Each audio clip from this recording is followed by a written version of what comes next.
আলোচনা ব্যর্থ হওয়ার পরপরই ইরান এক অভাবনীয় ঘোষণা দিয়েছে। তেহরান এখন হরমুজ প্রণালীতে তাদের পূর্ণ সার্বভৌম নিয়ন্ত্রণ দাবি করেছে। ইরানের পার্লামেন্টে ন্যাশনাল সিকিউরিটি কমিশন একটি প্রস্তাব অনুমোদন করেছে, যেখানে বলা হয়েছে এখন থেকে হরমুজ প্রণালী দিয়ে চলাচলকারী প্রতিটি জাহাজকে ট্রানজিট ফি বা টোল দিতে হবে। সবচেয়ে চমকপ্রদ তথ্য হলো এই ফি মার্কিন ডলারের পরিবর্তে ইরানি রিয়াল, চীনা ইউয়ান কিংবা ক্রিপ্টোকারেন্সিতে পরিশোধের প্রস্তাব করা হয়েছে। বিশ্বের প্রায় 20% তেল সরবরাহ নিয়ন্ত্রণ হয় এই পথ দিয়ে, আর সেখানে ইরান এখন টোল বুথ বসানোর পরিকল্পনা করেছে। এটি সরাসরি মার্কিন ডলারের বৈশ্বিক আধিপত্যকে এক বড় চ্যালেঞ্জ।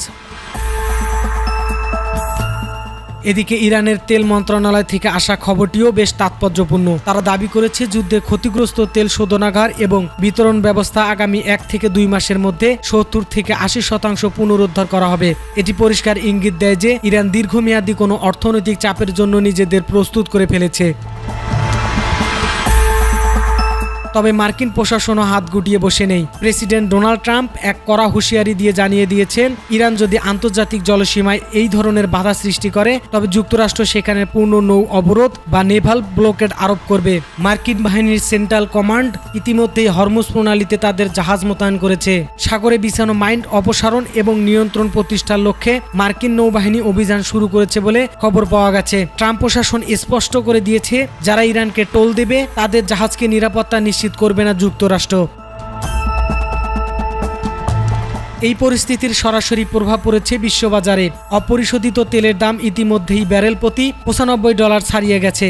যদি এই উত্তেজনা প্রশমিত না হয় তবে তেলের দাম $100 ছড়ানো এখন সময়ের ব্যাপার মাত্র। এর ফলে বিশ্বব্যাপী নতুন করে মূল্যস্ফীতি এবং পণ্য পরিবহনের খরচ বাড়ানোর আশঙ্কা তৈরি হয়েছে।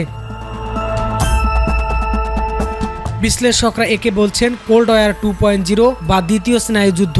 একদিকে ইরান তাদের ভৌগোলিক অবস্থানকে অর্থনৈতিক হাতিয়ার হিসেবে ব্যবহার করছে, অন্যদিকে ট্রাম্প প্রশাসন সামরিক শক্তির মাধ্যমে সুযোগ খুঁজছে। আগামী কয়েক সপ্তাহ বিশ্ব রাজনীতির জন্য অত্যন্ত সংকটময়। হরমুজ প্রণালীতে একটি ছোট্ট স্ফুলিঙ্গ কি বড় কোনো সংঘাতের জন্ম দেবে, নাকি পর্দার আড়ালে নতুন কোনো সমঝোতা হবে? বিশ্বের নজর এখন মধ্যপ্রাচ্যের এই সরু জলপথের দিকে, কারণ এখানকার শান্ত কিংবা অশান্ত ঢেউ ঠিক করে দিবে আগামী বিশ্ব অর্থনীতি কোন দিকে যাবে। ভিডিওটি ভালো লাগলে লাইক করতে পারেন এবং আপনি যদি আমাদের চ্যানেলে নতুন হয়ে থাকেন তাহলে সাবস্ক্রাইব করতে ভুলবেন না।